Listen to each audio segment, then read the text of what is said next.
1965 সালে আমেরিকায় জন্ম নেন জিল প্রাইস। 2000 সালে তিনি পৃথিবীতে প্রথম ব্যক্তি হিসাবে শনাক্ত হন যে কিনা তার জীবনের প্রতিটি মুহূর্ত পুঙ্খানুপুঙ্খভাবে মনে রাখতে পারেন। তিনি তার জীবনের প্রতিদিনের ঘটনা, যেমন কোন দিনে তিনি কি পোশাক পরেছিলেন এবং সেই দিনে কি ধরনের আবহাওয়া ছিল, কার সাথে কি কথা বলেছিলেন, সবকিছু অত্যন্ত সূক্ষ্মভাবে মনে রাখতে পারতেন। জিল প্রাইসকে যদি জিজ্ঞেস করা হতো 10 বছর আগে জানুয়ারির 10 তারিখে কি বার ছিল, বা সেই দিনে তিনি কি দিয়ে ভাত খেয়েছিলেন, কার সাথে কি কথা বলেছিলেন, তিনি তার প্রতিটি ক্ষণের কথা অত্যন্ত ভালোভাবে বলতে পারতেন।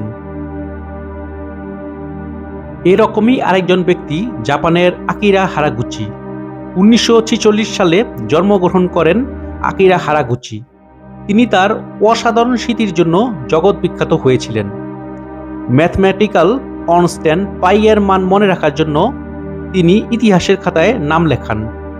আমরা জানি পাই এর মান দশমিকের পর অসীম সংখ্যা, তবে আমরা সাধারণ মানুষ সুবিধার জন্য দশমিকের পরে 2 বা 3 ডিজিট পর্যন্ত মনে রাখি পাই এর মান। আকিরা হারাগুচি তার ব্যতিক্রম। তিনি 2006 সালে টানা 16 ঘন্টা ধরে পাই এর মানের দশমিকের পরের 1 লক্ষাধিক সংখ্যা গড়গড় করে বলে যান, যা চারদিকে হইচই ফেলে দেয়। যাই হোক, এই জিল প্রাইস এবং আকিরা হারাগুচির মতো মানুষ বিরল হলেও ইতিহাসে এরকম বেশ কিছু মানুষের সন্ধান পাওয়া গেছে। এই ধরনের মানুষ যারা তাদের জীবনের প্রতিটি মুহূর্তের কথা মনে রাখতে পারেন, তাদের স্মৃতি বা মেমোরিকে বিজ্ঞানের ভাষায় ফটোগ্রাফিক মেমোরি বলা হয়।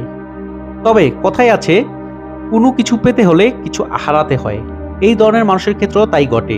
তারা যেমন তাদের জীবনের প্রতিটি আনন্দঘন সময়ের কথা মনে করতে পারেন, ঠিক তেমনি জীবনের অনেক দুঃখ, দুর্দশা, হতাশা, প্রিয় মানুষদের হারানোর কথা বা আপনজনের মৃত্যুর প্রতিটি মুহূর্তের স্মৃতিগুলো তরতাজা ক্ষত হিসাবে রয়ে যায় তাদের স্মৃতিতে। এত কিছুর পরও ভাবুন তো, আপনার যদি এমন ফটোগ্রাফিক মেমোরি থাকতো তাহলে কেমন হতো। কোনো বই একবার পড়লেই আর ভুলে যাবার সম্ভাবনা ছিল না। বিশেষ করে পরীক্ষায় ফেল হবার তো কথাই নেই। এখন একটা মজার কথা বলি, অনেকেই ভাবেন এমন ফটোগ্রাফিক মেমোরি মানুষের ভিতর এমনি এমনিই চলে আসে। আসলে গবেষণা বলছে এই ধরনের মেমোরি সংবলিত মানুষজন কোনোভাবে স্মৃতিগুলো মনে রাখার কৌশল আয়ত্ত করে নিয়েছেন। তবে খুশির ব্যাপার হচ্ছে, আপনি নিজেও কিছু বৈজ্ঞানিক কৌশল ব্যবহার করে পুরোপুরি ফটোগ্রাফিক মেমোরি না হলেও স্মৃতিশক্তি অনেকটাই বাড়িয়ে নিতে পারেন।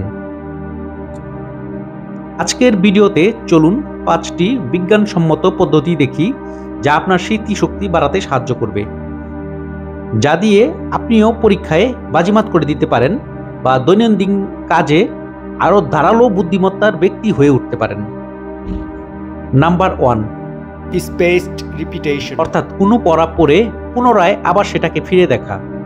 আমাদের ব্রেনকে বাগানের সাথে তুলনা করুন। আমাদের বুদ্ধিমত্তা বা মেমোরিকে সতেজ রাখার জন্য বাগানের মতো সবসময় যত্ন নিতে হবে। স্পেসড রিপিটেশন পদ্ধতিতে কোনো তথ্য বা পড়া পড়ে নির্দিষ্ট সময় পর সেটাকে আবার ঘুরে দেখতে হবে। অর্থাৎ কোনো পড়া পড়ে কয়েকদিন পর আবার সেই একই পড়া পড়ুন, বা কোনো ঘটনার ক্ষেত্রে আবার কয়েকদিন পর সেই ঘটনা মনে করার চেষ্টা করুন। এই প্র্যাকটিস কয়েকদিন অন্তর অন্তর করুন, এটি আপনার ব্রেনে গেঁথে যাবে। Number 2, active recall. এই পদ্ধতিকে ব্রেইনের ব্যায়ামের সাথে তুলনা করা যায়। কোনো গল্প বা পড়া পড়ে গেলেই হবে না। পড়ার পর থামুন, তারপর কিছুক্ষণ চোখ বন্ধ করে চিন্তা করুন পড়াতে বা গল্পে মেইন পয়েন্ট কি ছিল সেটা লিখে ফেলুন, অথবা জোরে আবার আওড়ান বা বলুন সেটা। যতবার আপনি আপনার পড়ার মেইন পয়েন্ট আওড়াবেন বা আবার বলবেন, আপনার মেমোরি সেই তথ্যটাকে আরো শক্তভাবে গেঁথে রাখবে। Number 3, mind mapping. এই পদ্ধতিতে কোনো সাদা কাগজ নিন এবং কাগজের মাঝে আপনার ধারণা লিখে ফেলুন।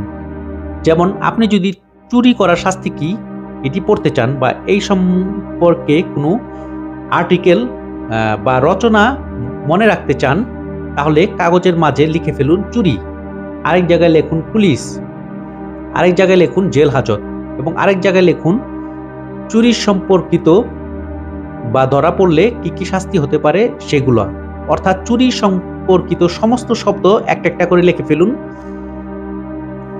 এটা আপনার ব্রেইন ক্যাচ করে নেবে এবং একটি ম্যাপ তৈরি করে মেমোরিতে ঢুকিয়ে রাখবে।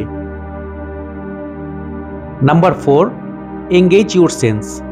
আমাদের মেমোরি মুডের উপর ভিত্তি করে অনেক কিছু মনে করতে সাহায্য করে বা মনে রাখতে সাহায্য করে।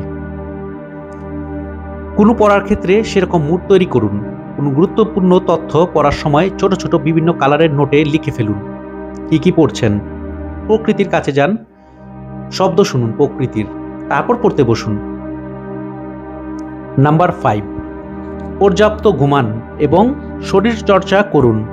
রেস্টের এবং ঘুমের বিকল্প নেই, মনে রাখবেন। বিশেষ করে পরীক্ষার আগে না ঘুমিয়ে থাকবেন না। দৈনিক 7 থেকে 9 ঘন্টা ঘুমান এবং পড়ার মাঝে বিরতি দিয়ে 10 বা 15 মিনিট হাঁটুন, আবার পড়তে বসুন, এটা উপকার দিবে।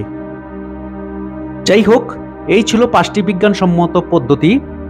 আশা করি এগুলো প্রয়োগ করবেন নিয়মিত। আপনার স্মৃতিগুলো একটি পেশির মতো, যত বেশি ব্যবহার করবেন এটি তত শক্তিশালী হবে। এই কৌশলগুলো অনুসরণ করুন। তো দেখার জন্য ধন্যবাদ। আরও টিপস পেতে সাবস্ক্রাইব করুন এবং বেল আইকন ক্লিক করতে ভুলবেন না। মনে রাখবেন, প্রতিটি দুর্দান্ত যাত্রাই শুরু হয় একটি ছোট্ট পদক্ষেপ থেকে।